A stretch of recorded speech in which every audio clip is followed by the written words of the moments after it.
전 세계 대한민국의 위상이 어느 때보다도 높아진 시대를 살고 있습니다. K-방역도 그렇고 K-팝, 대한민국 하면 요새는 이제 그렇게 또 얼마 전에 그 우리나라 배우가 뭐 여러 그 영화제에서 수상함으로 인하여서 더 이제 그 이름들이 높여졌죠. 근데 이제 그 이전에 외국에서 한국 사람 그러면 이제 제일 먼저 떠오르는 그 이미지는 빨리빨리. 다 아실 거예요. 밖에서 외국 사람들이 우리나라 사람들을 볼 때 이상하게 보여지는, 독특하게 보여지는 몇 가지 행동들이 있는데, 그 중에 하나가 요새는 뭐 커피 자판기에 별로 없으니까 커피 자판기에서 이렇게 커피를 뽑아 먹는 사람을 보면 자판기에 커피가 나오기 전에 자판기 안에 컵을 미리 잡고 있는 사람의 모습을 자주 본대요. 어떤 건지 아시죠? 다 나오기 전에 엘리베이터 문이 닫힐 때까지 닫힘을 계속 누르고 있는 모습, 3분 컵라면을 3분 전에 뜯어서 먹는 모습, 영화관에서 스크롤이 올라가기 전에 나가는 모습, 편의점에서 음료수를 미리 마신 다음에 계산하는 모습, 별로 이렇게 낯설지 않은, 개인차는 있지만 그 빨리빨리라고 하는 게 우리 안에 물론 그것 또한 우리들의 역사적인 어떤 배경들이 있죠. 아픔도 있고. 그런데 어쨌든 그런 모습들이 21세기 대한민국이 IT 강국으로 전 세계에 이름을 내는 데 있어서의 원동력이 됐다라는 것도 설득력이 있는 부분이기도 합니다. 왜냐하면 정보화 시대에 경쟁력은 속도에 있음을 부인할 수 없기 때문에 그 속도에 적응하는 자, 속도에 뒤처지지 않는 이만 살아남기 때문에 그런 우리나라의 그 빨리빨리라고 하는 어떤 그런 모습들이 그 디지털 환경과 아주 잘 맞아 떨어졌다는 거죠. 속도가 가치를 결정하는 시대. 이거 좀 사실 위험스러운 표현이긴 하지만 속도가 가치를 결정하는 그런 시대들 속에서 속도 경쟁에 참여하라는 요구들이 끊임없이 우리에게 사실은 제시되고 있습니다. 왜냐하면 떨어지면 도태되어지기 때문에.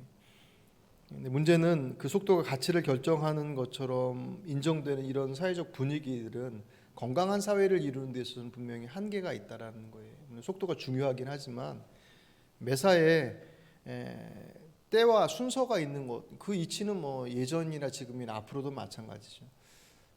그 안에는 분명히 필요한 시간, 충분한 시간이 들어야 하는 것, 그 과정들이 분명히 필요하기 때문에 그 과정을 단축시키는데 얼마나 온전한 그 본래의 모습을 유지한 상태에서 단축시키냐의 싸움에 있어서는 뒤떨어지면 안 되겠지만 정상적으로 밟아야 될 과정들을 단축시켜 버리면 문제가 발생할 수밖에 없는 거죠.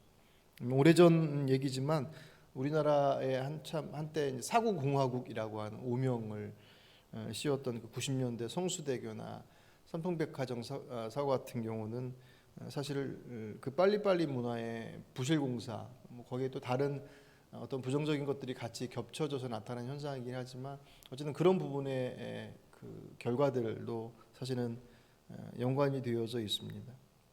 근데 이 부분이 우리들의 신앙의 부분, 영적인 부분에 적용되어지면 사실 더 뭐라 그럴까요? 조심스러운 또 유의해야 될 사항들이 사실 많이 있습니다.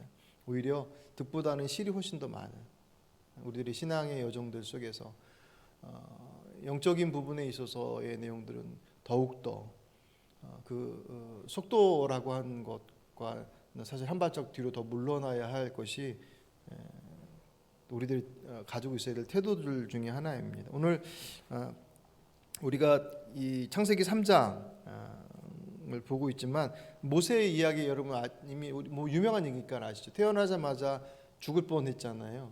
하나님의 은혜로 죽을 뻔했던 인생이 오히려 역전되어져서 이집트의 왕궁으로 들어가서 왕자로 그렇게 살아가는 그 인생을 40년의 삶을 살아갑니다. 거기서 최고의 교육을 받고 왕자로 살았던 그 40년의 세월이 하루아침에 도망자 신세가 되어지죠. 그 동족을 괴롭히는 군인, 이집트 군인을 죽인 그 일 때문에 살인자가 되고 도망자가 되어서 미디안으로 도망가서 그 광야에서 40년을 목동 양치기로 살아갑니다. 그리고 80세가 되어서 하나님께 부름을 받는 장면이 오늘 본문의 장면이죠. 부름 받는 장면이. 그래서 모세 인생은 정확히 40년씩 끊어집니다.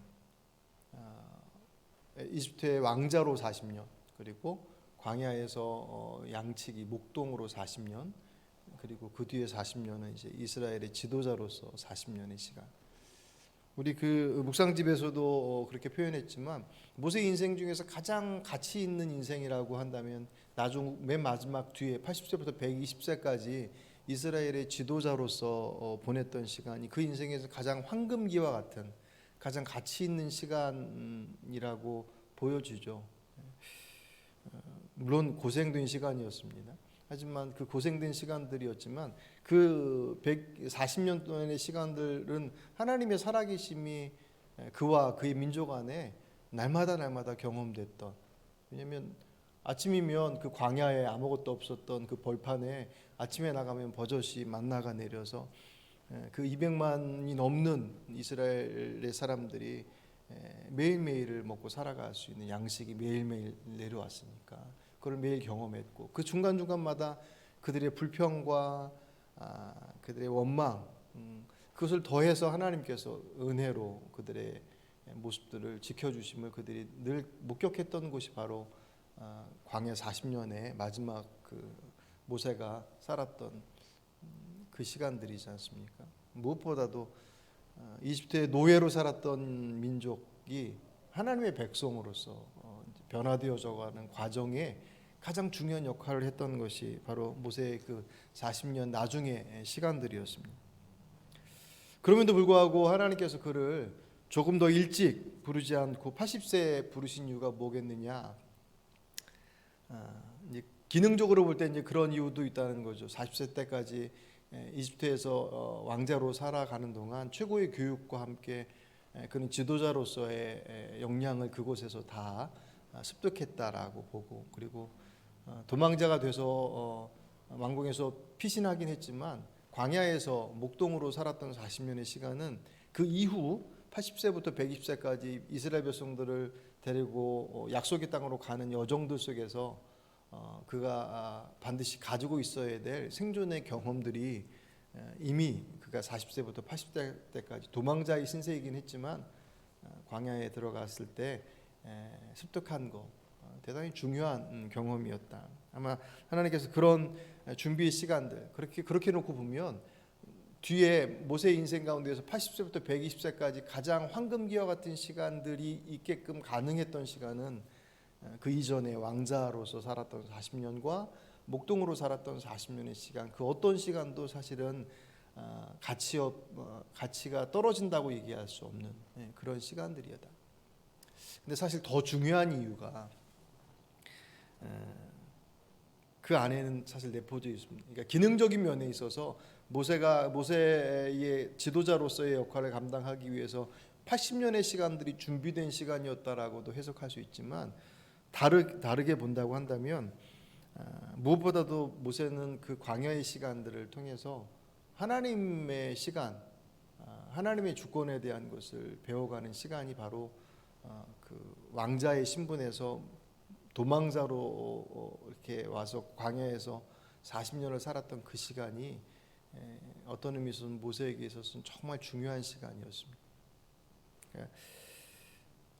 이미 여러분 아시겠지만 모세는 이스라엘 출애굽을 시키려고 시도를 한번 했었죠. 40세 때 왕자의 신분으로. 아까도 말씀드렸던 것처럼 동족을 괴롭히는 이집트 군사를 때려서 죽였지만 그것은 순간적 그냥 욱하는 마음에 저질렀던 순간적 실수가 아니었어요. 히브리서 11장에 보시면 모세의 모습을 어떻게 소개하고 있냐면 11장 24절 믿음으로 모세는 장성하여 바로의 공주의 아들이라는 칭함 받기를 거절하고 도리어 하나님의 백성과 함께 고난 받기를 잠시 죄악의 낙을 누리는 것보다 더 좋아하고 그리스도를 위하여 받는 수모를 애굽의 모든 보화보다 더 큰 재물로 여겼으니 이는 상 주심을 바라봅니다. 아멘. 모세는 자신의 가지고 있는 그냥 왕자의 신분으로만 있었다고 해도 그 평생 별 문제 없이 살아갈 수 있는 보장된 삶이었는데도 불구하고 그것을 낙수로 여기지 아니하고, 그러니까 그 40세의 모세의 결단은 단지 자신의 어떤 개인적 영화나 다른 욕심이 있어서가 아니라 말 그대로 민족을 향한 그의 결단이었다라는 거죠. 자신의 모든 것들을 사실 올인한 거예요. 문제는 모세가 정말 진심을 가지고 백성들을 사랑하는 마음으로 자신의 온몸을 던졌지만 그건 모세가 정한 때였고 이때가 제일 좋다. 내가 40세의 지금의 이 왕자로서의 신분과 그 신분으로부터 나올 수 있는 모든 권한과 능력들을 가지고 뭔가를 해봐야 되겠다라고 생각했었던 그 가장 정점이라고 생각했던 그때는 모세의 때였지 하나님의 때는 아니었다는 거죠. 그게 바로 하루 만에 드러나 버립니다. 바로 그 출애굽기 2장 14절에 보시면 모세가 동족을 괴롭히던 그 이집트 군인을 때려서 죽이고 난 다음 날 동족끼리 싸우고 있는 것을 봐요. 그래서 거기에 개입을 해서 잘못된 사람에게 이렇게 그 중재를 하면서 얘기를 했더니 출애굽기 2장 14절 그들이 뭐라고 그러냐면 그가 이르되 누가 너를 우리를 다스리는 자와 재판관으로 삼았느냐 네가 애굽 사람을 죽인 것처럼 나도 죽이려느냐 모세가 두려워하여 이르되 일이 탈로 되었도다. 그리고 나서 곧바로 미디안으로 도망가 버려. 미디안 광야로. 그러니까 모세는 자신이 그렇게 자신의 모든 것들을 헌신해서 쏟아 부으면 백성들이 쫓아올 것이다라고 생각을 했어요. 그런데 오히려 백성들의 반응은 아주 냉랭했습니다. 우리가 언제 너를 지도자로 세웠느냐라고 딱 얼굴 바꿔버리죠. 그리고 나서 모세가 40년을 보냈어요. 40세의 왕자이신 분에서 하루아침에 도망자요 목동이 되어버리는 그의 신세가 얼마나 처량했겠습니까? 그 40년의 80세까지의 기간은 모세가 나중에 이스라엘 백성들을 이끌고 그 약속의 땅에 들어가기 전까지 40년을 광야에서 보내야 할 어떤 실제적인 삶의 지혜와 경험들을 배우는 시간이기도 했겠지만 그 시간은 더 중요한 것은 하나님께서 모세의 힘 빼시는 시간이었어요. 정말 하나님의 사람으로서 만들어 가시는 시간. 그러니까 그에게 어떤 기능적인 것들을 채워가시는 부분이기보다도 왜냐하면 출애굽의 역사는 모세가 가지고 있는 개인적 능력으로 이루는 것이 아니라 그를 통해서 하나님께서 일하심으로 나타난 사건이기 때문에 그러니 그가 왕자로서 40년의 시간을 왕궁에서 지도력도 배우고 온갖 그 지혜로운 것들을 많이 배우겠지만 그럼 그가 그것이 있었기 때문에 없었기 때문에 그것이 출애굽이라고 하는 것들을 결판짓는 데 있어서 본질적인 것이겠느냐? 그렇지는 않다라는 거죠. 물론 중요한 부분이긴 하지만 쓸데없는 건 하나도 없죠. 우리 인생의 요정들 속에서도 우리가 경험하는 것들 그것이 좋은 의미에서 혹은 우리의 부족함 때문에 나타나는 경험이 됐던 그 모든 것들이 믿음 안에서 사실 정돈되어질 때는 버릴 게 하나도 없다라는 거예요.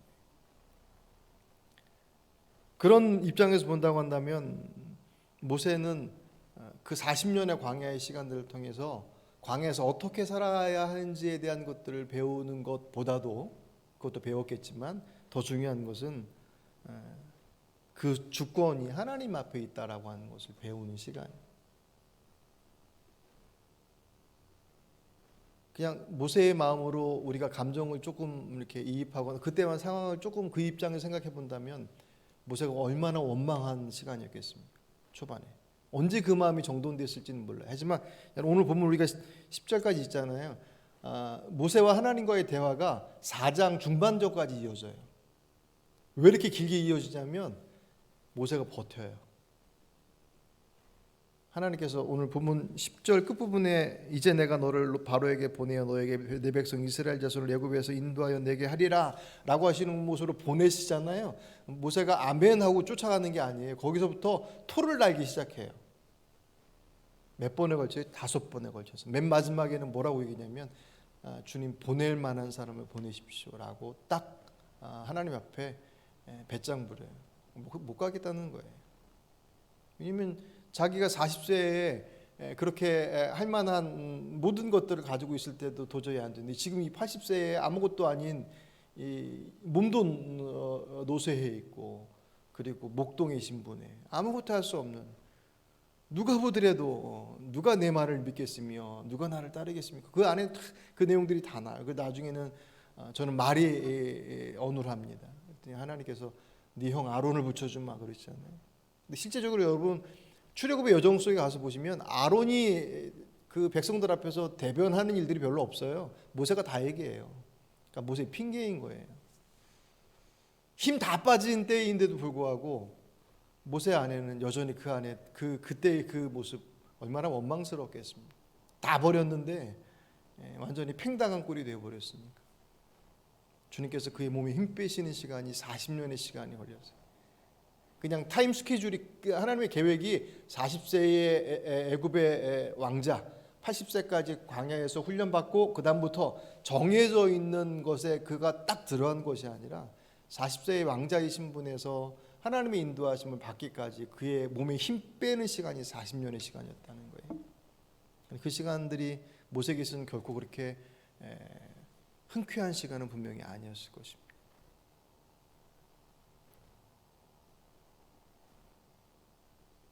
하나님을 만날 때 모세에게 하나님께서 어떻게 나타나시죠? 오늘 보면 2절을 보시면 여호와의 사자가 떨기나무 가운데서부터 나오는 불꽃 안에서 그에게 나타나시니라. 그가 보니 떨기나무에 불이 붙었으나 그 떨기나무가 사라지지 않느냐 하는지라. 아멘. 이거는 하나님께서 모세를 쓰시려고 하는 것에 대한 상징적 모습이에요. 그러니까 모세는 보니까 떨기나무에 불이 붙었어요. 불이 붙어서 있는데 불이 붙어서 막 타고 있는데 나무는 불타서 없어지지 않아요. 뭘 의미하냐면 모세는 자기는 자신의 힘으로 불끈 일어섰는데 하루 만에 꼬꾸라졌단 말이에요. 하나님께 쓰시는 모세는 불부터 타지만 사그라들지 않는 거예요. 왜? 하나님의 일하심이 있기 때문에. 내가 너를 이제 그렇게 쓰겠다라고 하시는 것을 상징적으로 보여주시고 그 다음에 그에게 뭐라고 말씀하시면 5절에 하나님이 이르시되 이리로 가까이 오지 말라. 내가 선 곳은 거룩한 땅이니 네 발에서 신을 벗어라. 네 발에서 신을 벗으라 라고 하는 것의 의미는 이제 과거와 단절해라. 새로운 삶을 살게 될 것이다. 또 하나는 이제 너는 내 종이다라고 하는 거죠. 유대에 있어서 신발 안 신고 다니는 이들은 노예였으니까 하나님의 종으로서 부름받은 사건입니다. 합리적 계산으로 한다면 누구보다도 모세가 그 상황 속에서 가장 많은 생각을 했겠죠. 대단하지 않습니까? 자신의 왕자의 신분으로 누릴 것들을 다 포기하고서 정말 그 일을 그러니까 그 문헌을 찾아보면 그때 당시 모세의 위치가 정말 그 자리를 잘 지켰으면 애굽의 이집트의 왕까지도 될 수 있었다라고 그래요. 다 포기해버린 거예요.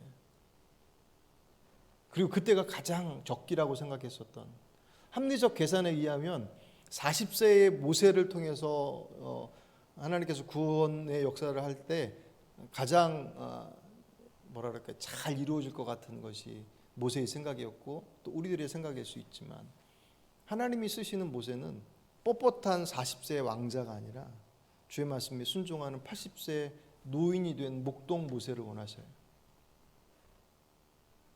물론 여기서 우리가 오해하지 말 것은 빨리 하는 것 자체가 문제는 아니에요. 때로는 주께서 막 다그치시는데 우리가 퍼져 앉아서 세월아 내월에 할 때도 분명히 있으니까 문제는 빨리 하느냐 늦게 하느냐의 문제가 아니라 그 때가 주의 때이냐 내 때이냐라고 하는 것을 분별하는 것이 가장 중요합니다. 이 말씀 앞에 우리 각자의 삶의 선택의 자리도 그렇고 하나님께서 하늘빛 교회라고 하는 이 공동체에게 말씀하시는 것도 그렇고 이 시대를 향한 주님의 말씀도 다르지 않습니다. 빨리 간다고 해서 빨리 가는 것이 아니고 우리들의 아주 그 정돈되어지고 계산되어지고 또 합리적인 그 모든 것들, 하나님께서 그것을 무시하시거나 외면하지 않으시고 이성적인 하나님이시기 때문에 그분에 대해서 아주 냉철하게 말씀하시지만 그때의 주권이 누구에게 있느냐? 하나님께로 있음을 잊지 않는 것, 그것이 가장 중요하다. 오늘 묵상의 주제가 조급함입니다. 조급함의 가장 큰 문제는 그 때를 나의 것으로 여기기 때문에 발생하는 현상들이에요. 내가 보니 이거 안 돼, 바빠, 이거 늦었어요, 빨리 해야 돼. 내가 보니 주님 보실 때 과연 그것이 맞겠느냐라고 하는 것을 물을 때 우리의 삶 속에서 하나님의 역사들을 경험할 수 있다라고 하는 것들을 기억하시고 오늘 특별히 기도하실 때 오늘 여러분들 안에 그 어떤 결정과 어떤 때를 이룸에 있어서 그런 모세와 같이 때를 놓쳤어, 혹은 이렇게 해서 되겠어? 라고 하는 우리들의 근심과 염려와 생각 속에서 붙들려 있는 것들이 있다고 한다면 주님의 때 앞에 그것을 맡겨보시길 바랍니다. 예. 결코 늦은 것이 아니고 늦었다고 해서 그 늦음의 모습이 내 실제적인 능력의 여부의 모습만으로가 아니라 말 그대로 하나님의 일하심이니까 그렇게 주의 도구로 쓰임 받는 저와 여러분이 되시길 주의 이름으로 축복합니다. 기도하시